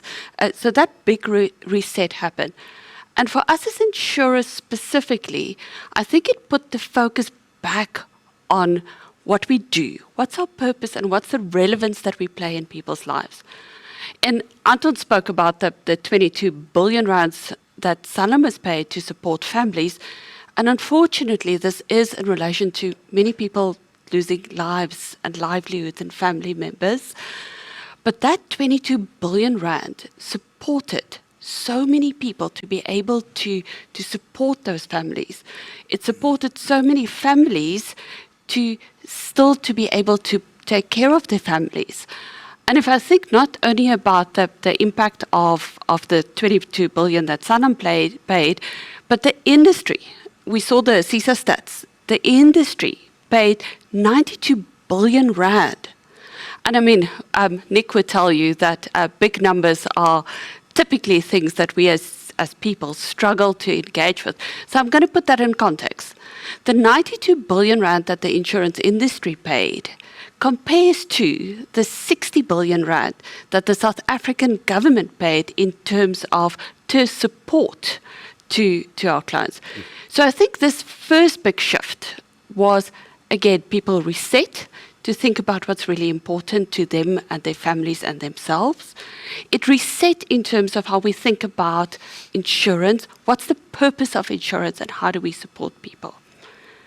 The next big trend or shift that I want to talk about is when we think about insurance, it's almost like the financial crisis of 2007 and 2009 for insurance. The financial crisis put a big focus on lending and banking practices and all of that, and it introduced a lot of volatility into the market. Now, COVID introduced this volatility for us into the insurance market, the insurance business model. Dr. Marion and I frequently had the conversations pre-pandemic about where health is going, that people might live longer, but they might not live longer, more healthily. So this was an ongoing conversation, and COVID reset this. So we see additional volatility in the insurance market as we now deal with pandemics, as we deal with the concept of future pandemics. I mean, John, in my mind, we had a pre-COVID world, we had very much a 2-year world of dealing very much with COVID. But now when we lift up our heads and we look forward, we need to think about what's going to happen in the future. What's the impact on people's health? Will we see more pandemics? Where will we see more pandemics, and how this plays out? So the second big shift sits in the insurance business model and really thinking about how all of that changes. And I'm very sure Dr. Marion will talk about that a bit more. Then there are some big shifts in terms of clients, and the rest of our panel will definitely talk about that, where our client behavior is changing, how they want to engage with us is changing, how they want to engage with you as intermediaries is changing. The way of work has changed. I mean, look at all of us here in a lovely studio with lots of people around, and we are broadcasting into your offices. Similarly, your clients are working differently, and you would have seen in some of the product design, like income protection that we did, how we bring those new ways of working trends through. And Anton spoke about the acceleration of digital. Trends like regulatory remains in place. But the last one that I really want to talk about is the rise of human capital. And this might seem like a dichotomy when we talk about accelerating digital. But the rise of human capital means that we are in a more volatile world, more volatile insurance world, that we are really dependent on the smarts of people, our intermediaries, and how they talk to our clients, how they engage with them, and how they talk to them about these difficult health concepts. The smarts of our medical team who thinks about how to think about everything that we see and how to incorporate that into our business, our claims consultants, all of that. So we see the rise of human capital and how people bring themselves, their expertise, their knowledge into this business of ours, which is very much a people business, where we deal with our clients as people every single day. And that's the next big shift that I think we'll be seeing and have started to see, this real importance of human capital and expertise in this world of accelerated digital. Sure, Karen, that's a lot to digest. I think so early in the morning, eh? And I think I need to give my other panelists an opportunity to share their insights as well. Absolutely. Let's do the health perspective. Well, Dion, if Cotton had a mouthful, I have also. And what a ride it has been. So I use an acronym. I like acronyms. I like rhyming words. And for me, it has been the word RIDE, where as a medical fraternity, both in insurance medicine as well as clinical medicine, we had to revise, improvise, digitize, and then at this moment energize. So with the revise is we had to go back to the drawing board, from actuarial health scientists to medical doctors in the clinical field to insurance medical fraternity, and rethink about what is the experience like when people have chronic burdens of disease and something like a little old coronavirus, and how that actually topples a very precarious stack that we were always saying is a precarious stack, but how in real terms did we see this topple and see how this has a knock-on effect or a domino effect? And we all had to go back to the drawing board. That doesn't mean we threw everything out, but understand the deep learnings around how does BMI affect us, and when we have another insult other than that burden of disease we're carrying. How does diabetes, Shivani explained so nicely about even women and diabetes, but males as well, how does diabetes affect it and if something else happens to it? So we've all done this revision and we're still doing that revision. And what do we understand as healthy? Is healthy normal population? And was normal population ever healthy? And those are the questions we're asking. Then with improvise, I do think that I have been amazed by the human spirit. From health scientists willing to go and relearn, to actuarial teams willing to go relearn, to advisors, to clients out there who will say, give us the knowledge. And I do feel very saddened by the fact that we have opened this world of technology, but with the technology also comes a lot of false information at the same pace that factual, accurate information also comes. And we look to see how do we filter that so people don't hear the noise, but actually work with the facts, and how does that help your practice? And as part of that improvisation, I have been amazed by doctors who have sworn we will never go digital. Is that digitization part. We won't in clinical medicine, I like my written reports. Everybody's gone digital because there was a greater outcome here, is how do we address patients, clients, humans at the point of need? And for many periods, independent of where you were in the world, you had to be either homed in at home and you were isolated, save but by this technology. So house calls took on a different meaning. Your doctor came through you through a WhatsApp or a Zoom. And even the oldest of doctors to the oldest of clients, they knew how to do that. They knew how to worship or go to service independent of religion through a WhatsApp group or a Facebook group. And we all started doing this. And even while we're reaching this part of the first phase of this COVID-19 pandemic, or what I'll say, infections, we're not going to go back to the way the way it was. Shivani mentioned so succinctly about how telemedicine has now established its roots and how we're going to use it. And we're also looking at where's the low-hanging fruit for insurance medicine. If a person can do certain medical things from the comfort of their own home, the rise of medical technology is amazing at this time. The smartphone is now basically short of giving you open heart surgery. The smartphone is there, and it plays not just an integral part in keeping you connected, but assessing health. So I'm really excited about the digitization and then energize. We can't go back to where we were. This health conversation, this medical world has shifted.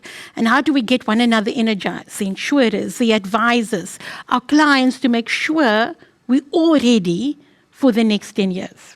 Great, Marion. A big thank you for that. I must agree with you. I mean, from the technology perspective, I mean, if I look at my kids, for example, I mean, they are human creatures. They enjoy company of other people. And if one looks at the Xbox and the PS4s, and that kept them connected throughout a period where they couldn't go anywhere. I mean, I've got 2 young girls, and I mean, I was thankful for the curfew by the president itself that kept them at home. But the technology kept them alive, and I think that's one of the key kickers, I think, going forward as well. Andre, let's have the intermediary perspective. I mean, what has changed? What are the shifts that has happened in their environment over the last 2 years? Thank you, Dion. I just want to link on to what Karen said about the relevance in terms of the products and the advice that we provide is definitely coming to the fore. So, I mean, Succession Financial Planning is in the advice business.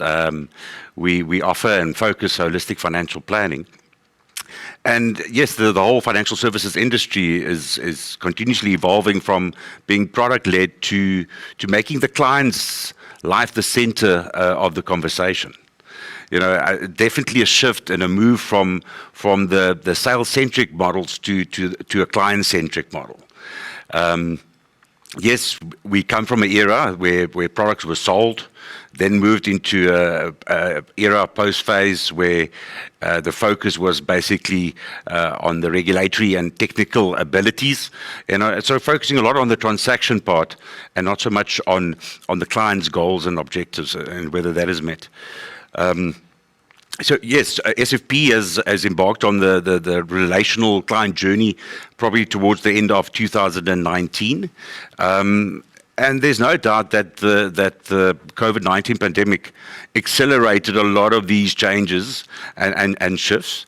But I think the big drivers behind these shifts is the changes in clients' needs. It's the array of choice that they have available. And then on top of that, you have your legislative and regulatory changes. And I think those are the big sort of drivers behind these shifts that we're seeing. Great, thank you for that, Andre. And I think the key word that came through in all your comments, client-centric, and I think that's a nice segue to Nick now, who is the behavior specialist here. Nick, client shifts over the last 2 years, your views? Thanks, Dion. I think from a behavioral economics perspective, fundamentally we behave in certain ways, and that probably certainly hasn't changed in the last 2 years. I think what from a behavioral economics perspective has changed is the focus that we see now and the value that behavioral economics can bring, and not just the value but the importance that behavioral economics can bring. We talk a lot about digitization, and that's being accelerated very much because of the pandemic. As Dr. Morkel mentioned, people of all ages and backgrounds now know how to use a lot more digital technology. And actually, what that's doing from a consumer perspective, so if we look at more customer experience than behavioral economics specifically, it's bringing about a much quicker, and it was already happening, but it's bringing about a much quicker shift towards people wanting to get really, I can call them exceptional personal experiences, but for them to be able to deal with insurance companies or anyone, but insurance companies in this context, at a time and in a manner that suits them, in a channel. And when I say channel, I don't mean a sales channel. I mean WhatsApp, email, telephone, whatever that might be. But particularly at a time that suits them. And so, from a behavioral economics perspective, this just opens up so many opportunities for us to engage in different ways with our clients, but ultimately in potentially more meaningful ways. So I think going forward, we're just going to see that get more and more significant in terms of wanting to deal with the industry in many different ways. To link it, I guess, to the audience and brokers and advisors, I think it's going to be a challenge to some degree. I think what we're saying is that consumers or customers, clients, they want to deal in different ways. They will want parts of the process automated.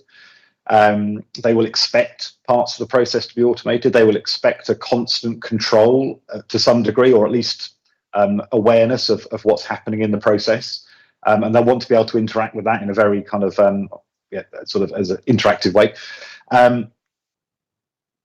But what we want to be really careful of, and this is the key part of this, is clients have come to advisors, and Karen really focused on it as well. they've come to advisors because of the value that you guys can bring, that advisors, brokers, intermediaries bring in a really complex, environment. And as we know, just giving more information isn't the answer. I mean, we know that from behavioural economics perspective. So we need to understand how we can bring in these, this more digitization and use behavioural economics, but in a way that we don't dilute the huge value and the core value that advisors and brokers bring. Great, thank you very much for that, Nick. And I think, stepping onto the advisor part now, many successful advisors have got a tried and tested sales recipe. So let's park that. And now I hear from a life insurer perspective, a medical perspective, the intermediary perspective, and a client perspective, all these shifts and changes happening. Now you've got the poor intermediary sitting there with the tried and tested recipe that he has, with all of these things happening. How does the intermediary synthesize all of this information? It's now an opportunity to revisit that tried and tested recipe. Will it work in the future? Maybe your views on that, Andre? Dion, although there's a lot of changes, I think, in terms of the solutions we provide, the foundation and the workings of those solutions haven't really changed. If you think the process that you follow, a lot of people had to maybe adopt their process and the way they engage clients. We follow the 6 steps of financial planning, and that hasn't changed. I think it is important, though, to acknowledge the fact that the delivery of those steps have definitely changed as well. Clients, it's very easy for clients to do research online, to look for recommendations and solutions, and we need to acknowledge that. In terms of the sales recipe, I think there are some advisors out there that are really good salespeople. And they've done all the comparisons and the differences, looking at all the similarities and differences of the various product provider products that they offer. But I think, the advisor of the future, the one with the recipe for success, is going to be the one that can articulate his value proposition to his client and demonstrate the value beyond the solutions or beyond the performance of the solutions that they offer. And I think that's going to be the key focus going forward. Great, thanks, Andre. Karen, anything you maybe want to add on the value proposition discussion? I think what was quite interesting listening to Andre and the way he phrased that, it reminds me of the Simon Sinek start with why conversation. And I think when we think about what we do for our clients, the why remains very much the same. We empower people to make financial decisions as product providers, as advisors to our clients. And that part has remained stable. Now, clients' needs might have shifted slightly, but in essence, clients need to protect their families and their livelihoods and themselves financially. And that part has remained the same. So if we think about sales recipes and shifts, the why remained very stable. It's more the how and the what that is changing. And I really like Dr. Marion's analogy of how doctors needed to embrace telemedicine, but they still provide care. And I think our intermediaries can still provide care through this world of shifts and digital technology. So the foundations, the why remains the same. The importance of quality benefits, value for money remains the same. How we want to engage, how we want to simplify, and how we want to build advice-led relationship all gets amplified. And then I think the big thing is the accelerating of digital enables our intermediaries as well. It enables our intermediaries to be at many different places. It enables our intermediaries to engage with us as product providers through channels like WhatsApp, and thereby creating convenience for our product providers as well. I just can link on to that. I mean, the more you focus on the why, it's easy for the client to understand the what and the how, and will value it and understand it. And as from an intermediate point of view, you definitely then differentiate yourself from the rest and decommoditize and almost become indispensable for that client. Great, thank you for that.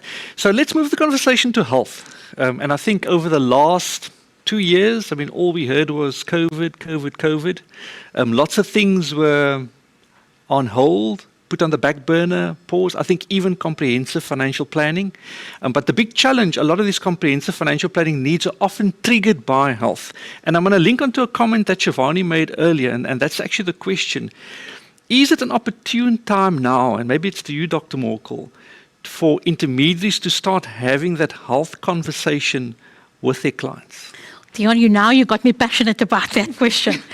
Absolutely, yes. And it is exactly as Shivani had also explained about you don't have to go be a medical scientist or delve deep into, so what kind of stroke have you had? Was it a hemorrhage?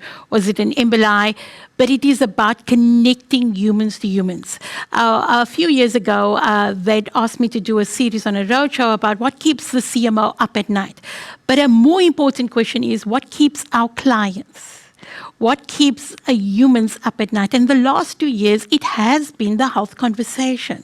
So using that health conversation to amplify about, let's talk about what you need to be put in place as you do your health journey. Do you have risk cover? Do you have health insurance cover? What happens if something untoward happens to you? And that is the part where advisors play such a key role. And it is definitely a way you would definitely have your clients' interest, but just starting to connect and talking about we've all been on such a challenging ride at the moment. Where are you at? Where's your family at? There's not a single person that has actually listened to this webinar or even in this room that we're speaking now who's not been affected in some way during COVID-19. We're not just talking about, sadly, people who's passed on, but people who have survived or had to face their vulnerabilities, the frailty of the human body as a result of COVID-19. And for that, we still also need our parachutes, our support, our financial cover in place. So that conversation is relevant to everyone. Great, thank you, Dr. Morkel. And I want to bring Nick in here now. I think, Nick, the question is from a client perspective, are clients ready to have this discussion with the intermediaries as well? Absolutely, and I think probably more so than ever. If we think back to, I say think back, it wasn't very long ago, but if you remember my slide on flood insurance and this kind of, you have to have an immediate event, and then that triggers your need for insurance. You mentioned it. Often it is triggered by a specific event.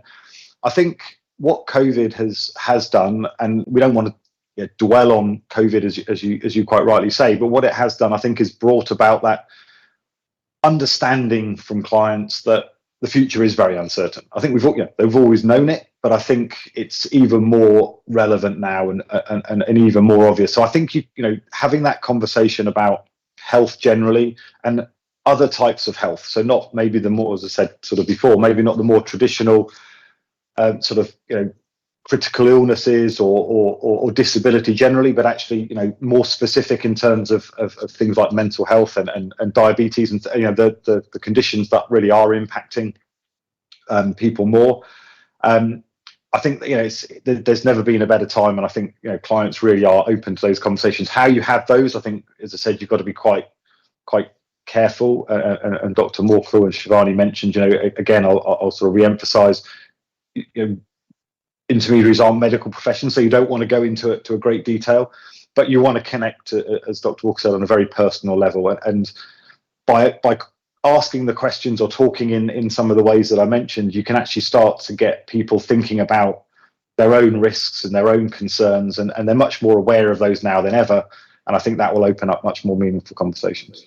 Great, thank you for that, Nick. I want to ask Andre a question. I think it's linking to this whole health question. Is there an opportunity for an intermediary to enhance his client value proposition as a result of this health conversation?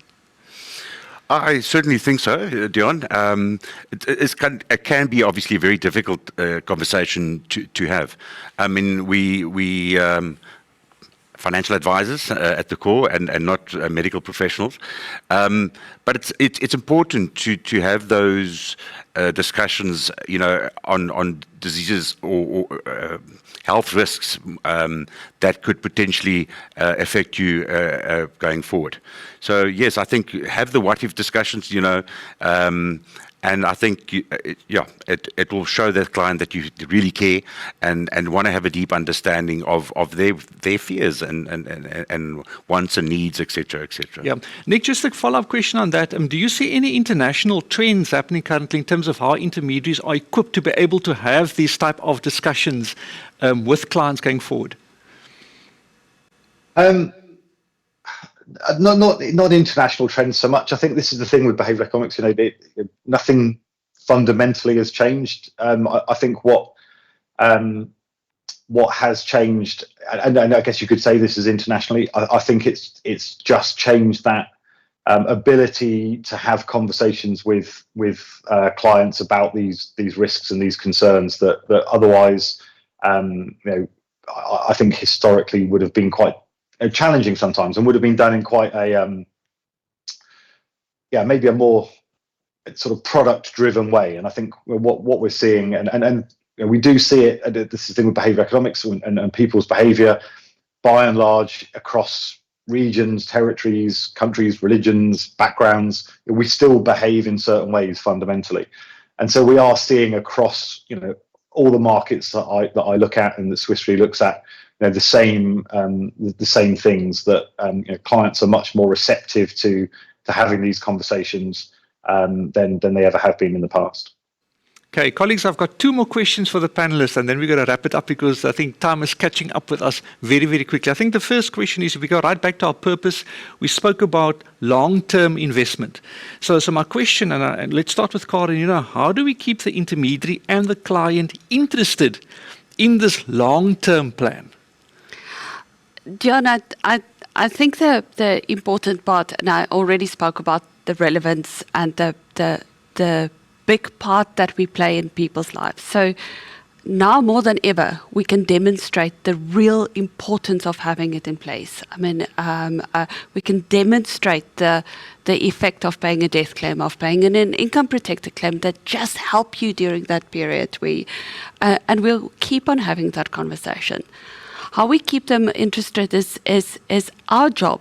The medical team, the actuaries, and all of us, is to make sure that the things that we cover and the value that we package in our product talks to people's real concerns, the things that might happen to them, create those what-if conversations, so that we can not only pay claims now immediately, but also many years into the future. We'll have the conversations with our intermediaries, not just about COVID, but about cognitive decline and what's the impact of that in your client many years in the future. But I think both Nick and Shivani mentioned it, that our job is not only this part, the important part of paying the claim and being there for our clients when they are at the most vulnerable. Our job is also to create peace of mind and walk this journey with our clients so that they know that this foundation is there. And therefore, we are not only focused on making sure we pay our claims and we deliver that value to our client, but we create the other parts of value for our clients, whether or not that is through something like the Sanlam Protector Umbrella Trust, which deals with somebody's ability to deal with cognitive decline, whether or not that is how we reflect a wealth bonus booster that really is aimed at creating this long-term time horizon for our clients, so that we can have that discussion with them to not only say what happens to you in the short term if you pay a claim tomorrow, 2 years' time, 20 years' time, but what if we don't? What does that plan B look like? And that's why we build things like a wealth bonus, to have that long-term conversation with our clients and help them keep that plan in place. Because we all know a financial plan rests on the ability of clients to implement them and really address those needs. Okay, great. My last question to each of the panelists. So we find ourselves at the end of, hopefully the end of the pandemic. We're going to a post-pandemic environment. And for risk business going forward, Nick, let's start with you. In one sentence, what is it that the client wants? So I would say they want transparency and simplicity of process, and that's within reason. Simplicity of process. They want to interact in a time and a way that suits them. I think that's super important. They want to have a conversation that's about obviously their needs, but in a way that isn't a product specific one, but a need specific conversation. I'm going to give you the movie line, what men want and what women want. What do intermediaries want? Yeah, quite a long list now. We typically would like to partner with product providers that can anticipate tomorrow, but also while delivering on the promises of today. So assisting the intermediary to almost bridge the gap of the past and the future, what the future client wants. Tools to help with the relational focus, I think is quite important going forward. Marion, thank you, Andre. Nick mentioned simplicity from a client perspective. From a medical perspective, can we deliver on those things in the short to medium term? Yes, we can, and we can with digital technology. I'm really excited about the medical tools that we are seeing coming through the digital technology, where we can reach one-to-many. And we are listening to what our clients say they need. They want partners that listen to them. And it doesn't help having a fancy medical technology app and people don't understand it. So we're looking at simplicity even through that digital reach, but even in the way we deliver products. Right, thank you for that, Marion. And then, Karin, I think from your side, So we heard what the intermediary wants, we heard what the client wants. Marion is on the track that we can sort of deliver from an industry perspective. Can we deliver on that? Can we make it simple? Can we make it easier? Can we help with relationships? Can we make the processes simple from an underwriting perspective? The last word is with you. Dion, as with many things, it's always a journey. It's always a journey. And I want to circle back to where I started with relevance in terms of people's lives and the role that we play and the importance of delivering on the promise, the claim as the promise. So in that sense, yes. The journey is one that we have to walk with our clients and our intermediary partners. And Andra, I love the way you phrase this in terms of today and tomorrow. So this journey of making it simpler, anticipating and removing friction out of the process is one that we'll have to walk with our medical partners and with our intermediary partners. And I think that then brings me back to that last shift that we said is where is these big trends? We spoke about the accelerated digital transformation, and Anton shared all the to-dos that we have and that we are working on, and you would have seen that's a long list. So these are the things that we are working on. But importantly, the shift is working with our partners to bring the real human capital to our people, the relationships, the advice, and through that, we demonstrate the value to our clients. And I mean, as a team, Thiessen and Andre can attest to that we are a part of this triangle to delivering value to our clients, and that it's all about partnerships. Great, Colin, thank you very much. Colleagues, unfortunately, our journey has also come to an end now. I think a big thank you for a fantastic discussion to our panelists, to Nick, to Andre, to Dr. Morkel, and to Karin. And a big thank you to you as well for joining us at the session. And we hope that the discussion added value to you, that you are able to build a long-term business that's sustainable in the future. All the best, and thank you very, very much. Over to you, Thiessen.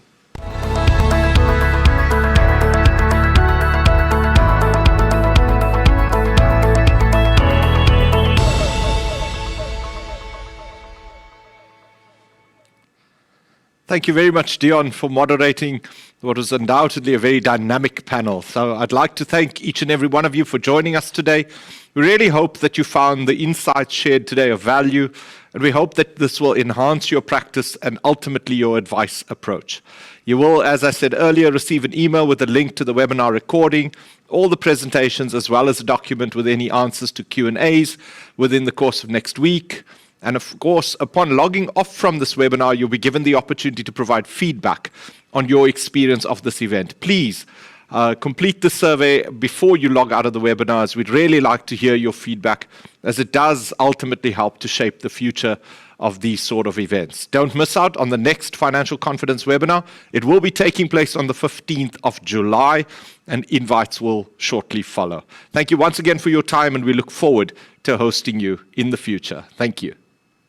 Thank you for attending the first edition of Sanlam's Financial Confidence Webinar Series 2022. And we look forward to hosting you again soon.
Seu sol e sua sombra quero ser.